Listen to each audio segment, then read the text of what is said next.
अंतिम संस्कार के समय क्यों फोड़ी जाती है शव की खोपड़ी। दोस्तों, हिंदू धर्म में शरीर की मृत्यु को अंत नहीं माना जाता, क्योंकि आत्मा अमर है। लेकिन आत्मा के मरने के बाद उसे शांति मिले, इसके लिए कई संस्कार किए जाते हैं। जी हाँ, उन्हीं में से एक है शव को जलाते समय उसके सिर पर डंडा मारना। पर आखिर ऐसा क्यों किया जाता है? शव को जलाते समय उसके सिर पर डंडा मारने की इस क्रिया को कपाल क्रिया कहा जाता है। इस क्रिया का हिंदू धर्म शास्त्र गरुड़ पुराण में एक खास महत्व बताया गया है। इस क्रिया में चिता पर जलते हुए शव के सिर पर 3 बार डंडा मारा जाता है और खोपड़ी को पूरी तरह से फोड़कर नष्ट किया जाता है। सिर्फ इतना ही नहीं, शव को मुखाग्नि देने के बाद एक डंडे पर लोटे को बांधकर उसमें घी भरकर शव के सिर पर भी डाला जाता है, ताकि उस व्यक्ति का सिर अच्छी तरह से अग्नि में जल जाए। जिसका एक कारण तो यह है कि मनुष्य की सिर की हड्डी बाकी शरीर के हड्डियों से ज्यादा मजबूत और कठोर होती है, इसलिए उसे अच्छी तरह से जलाने के लिए ऐसा किया जाता है। दोस्तों, परंतु गरुड़ पुराण के अनुसार मनुष्य के कपाल को संपूर्ण तरीके से नष्ट करने के कुछ विशेष कारण भी बताए गए हैं, जिसके हिसाब से अगर मृतक की खोपड़ी अगर दाह संस्कार के समय अगर पूरी तरह से ना चले तो अगले जन्म में मृतक के शरीर का विकास ठीक तरह से नहीं हो पाता है। इसके अंगों में विकार आ जाता है। जी हाँ, दूसरा कारण यह है कि अगर मृतक का सिर पूरी तरह से ना चले तो उसके प्राण पूरी तरह से स्वतंत्र नहीं हो पाते और इसकी वजह से आत्मा को अगला जन्म लेने में परेशानियों का सामना करना पड़ सकता है। आत्मा को किसी परेशानी का सामना ना करना पड़े, इसलिए भी उसके परिजनों को ये क्रिया अच्छी तरह से करने का सुझाव गरुड़ पुराण में दिया गया है। इसके अलावा एक कारण ये भी है कि इस कलयुग में कई सारे अघोरी और तांत्रिक जादू टोने करने और सिद्धियां प्राप्त करने के लिए मनुष्य की खोपड़ी का इस्तेमाल करते हैं। वो इस खोपड़ी वाली आत्मा को अपनी तंत्र विद्या से बस में कर लेते हैं और इसे कैद करके रखते हैं। इस वजह से आत्मा का मोक्ष प्राप्त करना असंभव हो जाता है।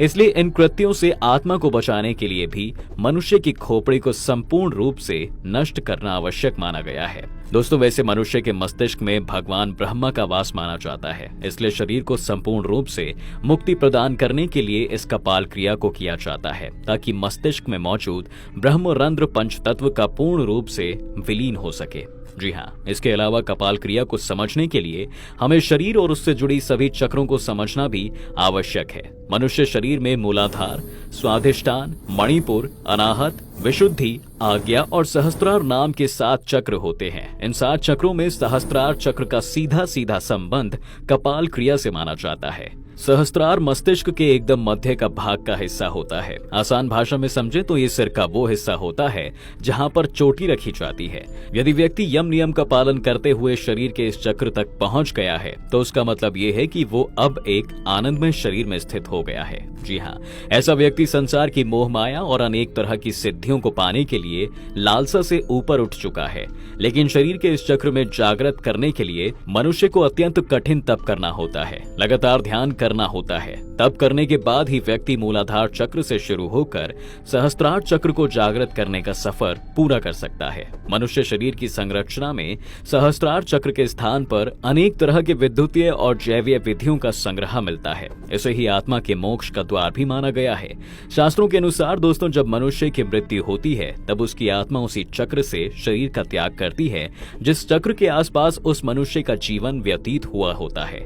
सहस्त्रार चक्र से आत्मा के निवास को मोक्ष प्राप्ति का द्वार माना गया है। सहस्त्रार चक्र से जब आत्मा निकलती है तो वह कभी कभी सिर को फोड़कर बाहर निकलती है, लेकिन इसके साथ ही ये बात भी जरूरी नहीं है कि सातवें चक्र को जागृत कर लेने वाले हर मनुष्य की आत्मा सिर को फोड़कर ही शरीर से बाहर निकले। बस कभी कभी ऐसी घटना देखने को मिलती है। अगर किसी व्यक्ति की मृत्यु के समय अपने आप ही अगर उसका सिर फट जाए तो समझ लेना चाहिए कि वो कोई साधारण व्यक्ति नहीं है। साथ ही मृत्यु के बाद उसे सीधा मोक्ष की प्राप्ति ही होगी। इसलिए हिंदू धर्म में दाह संस्कार के समय कपाल क्रिया को विशेष महत्व दिया गया है। आपको कपाल क्रिया से जुड़ी जानकारी कैसी लगी हमें कमेंट्स में बताइए। आज की वीडियो में बस इतना ही। वीडियो को लाइक कीजिए, शेयर कीजिए। आगे और भी ऐसी वीडियोस को देखने के लिए हमारे पेज को अभी फॉलो कीजिए।